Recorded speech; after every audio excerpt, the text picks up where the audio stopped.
بسم اللہ الرحمن الرحیم۔ السلام علیکم۔ ابو جہل اور ایک تاجر کا واقعہ۔ ابو جہل نے ایک شخص سے کچھ اونٹ خرید لیے لیکن ان کی قیمت ادا نہ کی۔ اس نے قریش کے لوگوں سے فریاد کی۔ ان لوگوں نے نبی پاک صلی اللہ علیہ وآلہ وسلم کا مذاق اڑانے کا فیصلہ کر لیا۔ انہوں نے اس شخص سے کہا، تم محمد کے پاس جا کر فریاد کرو۔ ایسا انہوں نے اس لیے کیا تھا کہ ان کا خیال تھا کہ حضور پاک صلی اللہ علیہ وآلہ وسلم ابو جہل کا کچھ نہیں بگاڑ سکتے۔ وہ شخص نبی پاک صلی اللہ علیہ وآلہ وسلم کے پاس گیا۔ آپ صلی اللہ علیہ وآلہ وسلم نے فوراً اسے اپنے ساتھ لیا اور ابو جہل کے مکان پر پہنچ گئے۔ اس کے دروازے پر دستک دی تو ابو جہل نے اندر سے پوچھا، کون ہے؟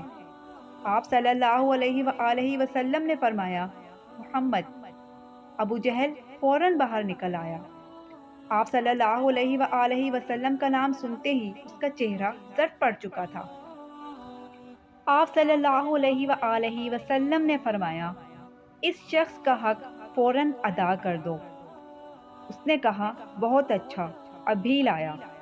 اس نے اسی وقت اس کا حق ادا کر دیا۔ اب وہ شخص واپس قریشی مجلس میں آیا اور ان سے کہا، اللہ تعالیٰ یعنی نبی پاک صلی اللہ علیہ وسلم کو جزائے خیر دے۔ اللہ کی قسم انہوں نے مجھے میرا حق دلوا دیا۔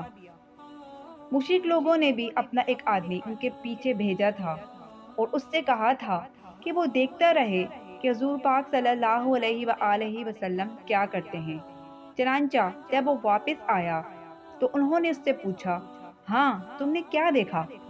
جواب میں اس نے کہا، میں نے ایک بہت ہی عجیب اور حیرت ناک بات دیکھی ہے۔ اللہ کی قسم، محمد نے جیسے ہی اس کے دروازے پر دستک دی، وہ فوراً اس حالت میں باہر نکل آیا گویا اس کا چہرہ بالکل بے جان اور زرد ہو رہا تھا۔ محمد نے اس سے کہا کہ اس کا حق ادا کر دو۔ وہ بولا، بہت اچھا۔ یہ کہہ کر وہ اندر گیا اور اسی وقت اس کا حق ادا کر دیا۔ قریشی سردار یہ واقعہ سن کر بہت حیران ہوئے۔ اب انہوں نے ابو جہل سے کہا، تمہیں شرم نہیں آتی جو حرکت تم نے کی؟ ایسی تو ہم نے کبھی نہیں دیکھی۔